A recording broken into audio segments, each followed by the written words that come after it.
దగ్గర మౌనంగా ఉంటేనే నేను బాగా బతకడానికి డబ్బులు వస్తాయి. అందుకే సైలెంట్గా ఉన్నాను. అంటే మీరు నన్ను ఒక సైకం చూస్తున్నట్టు చూస్తున్నారా? లేదబ్బాయ్, మా శ్రేయోభిలాషిగా చూస్తున్నాం అంతే. అయితే నాకు ఒక చిన్న డౌట్ ఉంది, దానికి క్లారిటీ కావాలి. మనం ఎంతో తెలివిగా మామయ్యతో చెప్పించి సృజనకి అబార్షన్ చేయిద్దాము అనుకున్నాం. కానీ అక్కడికి వెళ్ళేసరికి సృజన చాలా తెలివిగా తప్పించుకుంది. అసలు సృజనకి తెలియకుండా పనయ్యే మార్గమే లేదా? ఇలాంటి విషయాల్లో వసుదికి చాలా పట్టుంది.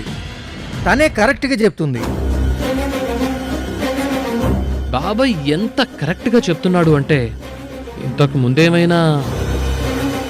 అయ్యో అల్లుడు, నువ్వు అలా అనుకోవద్దు. కాకపోతే నా మంచి కోసం, నీలా మంచి కోరుకునే వాళ్ళ కోసం కొన్ని పనులు చేస్తూ ఉంటాను కదా, అందుకే అలాంటివి నాకు తెలుసు. సరే, సృజన కూడా తెలియకుండా ఈ గండం ఎలా తప్పిపోతుంది? నాకు అడవుల్లో వనమూలికల మీద బాగా పట్టుందల్లుడు. కొన్ని రకాల మూలికలు పాలల్లో, జ్యూసుల్లో కలిపిస్తే పనవుతుంది. అది జరిగే వరకు సృజనకు కూడా తెలీదు. తర్వాత పొరపాటునో గ్రహపాటునో జరిగిందని మనం తప్పించుకోవచ్చు. సూపర్. అంటే ప్రాణాలు తీయటం నీకు బాగా తెలుసన్నమాట.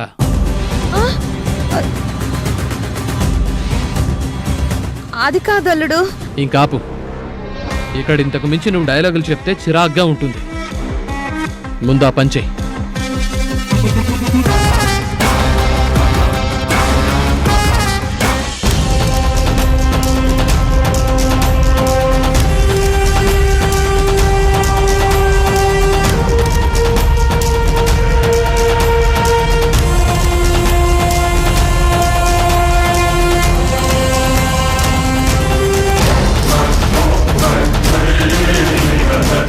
ఇదిగో, ఇంక వెళ్ళు.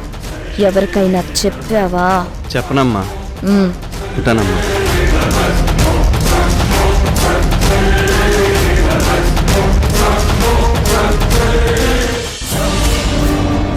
అబ్బా అబ్బా, ఏంటి స్మెల్? ఇది మూలికల వాసన. ఇవి ఇంతలా వాసన వస్తున్నాయి? ఎవరు తాగుతారు? ఇవిలా పచ్చిగా ఉంటే ఇలాగే వాసన వస్తుంది. వీటిని నీళ్ళల్లో మరగబెట్టి పాలల్లో కలిపానంటే ఎలాంటి వాసన ఉండదు, ఎవ్వరికీ తెలీదు. ఇవి తాగితే నిజంగానే పనవుతుందా? సమస్య లేదు, 100% పనవుతుంది. తర్వాతైనా ఇది ఎలా జరిగిందన్న అనుమానం వస్తే మన పీకకి చుట్టుకుంటుంది కదా. ఏదో ప్రమాదం వల్ల జరిగింది అనుకుంటారు, కానీ ఈ మూలిక తాగడం వల్ల జరిగిందని ఎవ్వరూ పసగట్లేరు. Very good. మరి ఇంకెందుకు ఆలస్యం? వెంటనే వెళ్ళి పని ప్రారంభించు.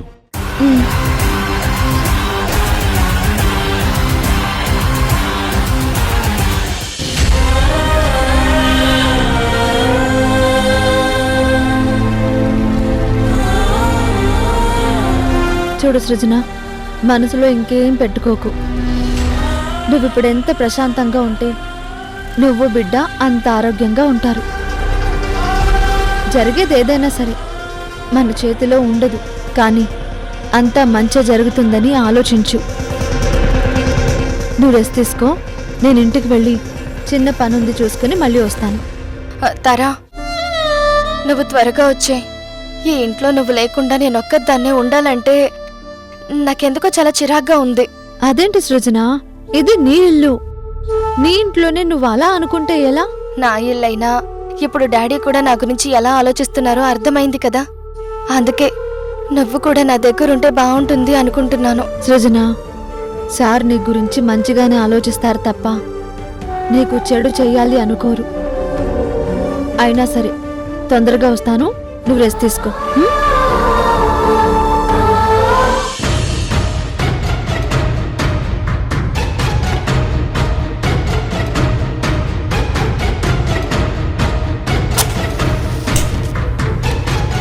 వసుధ చెప్పింది నిజమే.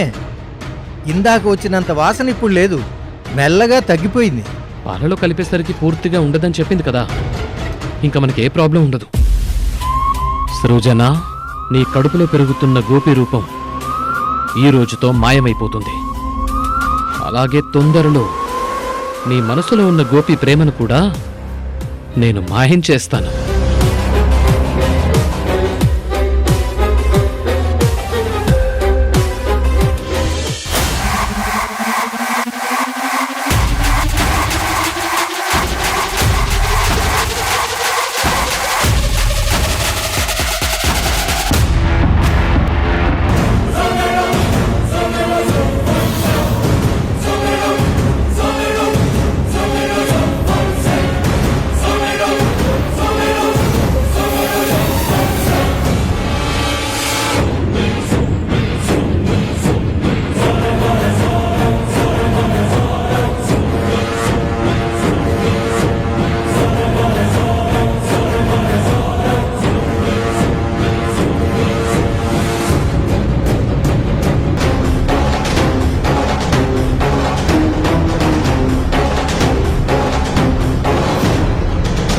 ఇప్పుడు నేను లోపల నుంచి వస్తున్నప్పుడు మూలికల వాసన వచ్చింది.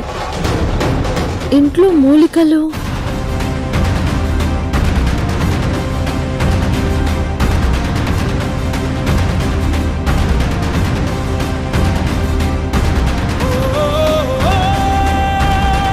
రాత్రి పాలు తాగాను. ఆ తర్వాత నాకేదో కొంచెం మత్తుగా అనిపించింది. అంటే లోపల ఏదో జరుగుతుంది.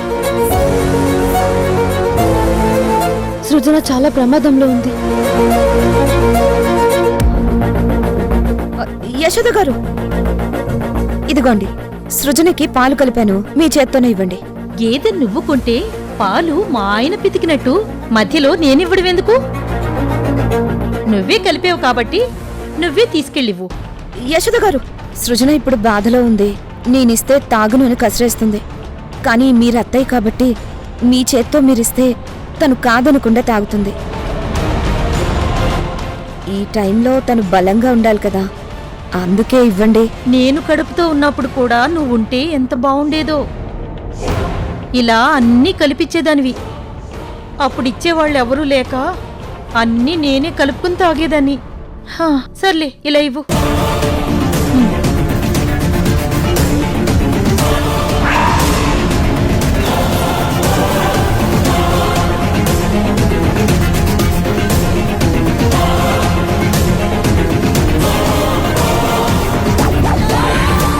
సృజన, ఈ పాలు తాగు. నాకిప్పుడేమొద్దత్తా. అలా అంటే ఎలా? నువ్వివి తాగాల్సిందే. ఇప్పుడు తాగాలనిపించట్లేదత్తా, తర్వాత తాగుతానులే. నువ్వు తర్వాత తాగుతాను అంటే నేను ఇప్పుడే తాగేస్తాను. సరే, తాగేయత్తా. కొంప తీసి ఇది కాని తాగేస్తుందా? తాగకే. హ్మ్, ఇది మరీ బాగుంది. కడుపుతో నువ్వున్నావు, నన్ను పాలు తాగమంటున్నావు. ఈ విషయం మా ఆయనకి తెలిసిందనుకో నానా గొడవ చేస్తాడు. అందుకే నువ్వే తాగు. తొందరగా తాగు సృజన. ఆ పాలు నీ కడుపులోకి వెళ్తే నీ కడుపులో ఉన్న పిండం బయటికి. ఏంటత్తా, ఇది నాకొద్దు అంటే నువ్వెందుకు వినట్లేదు? గోపి విషయంలో అన్నయ్య వద్దు అంటే నువ్వు వింటున్నావా? నేను అంతే, నువ్వు తాగాల్సిందే. తీసుకో.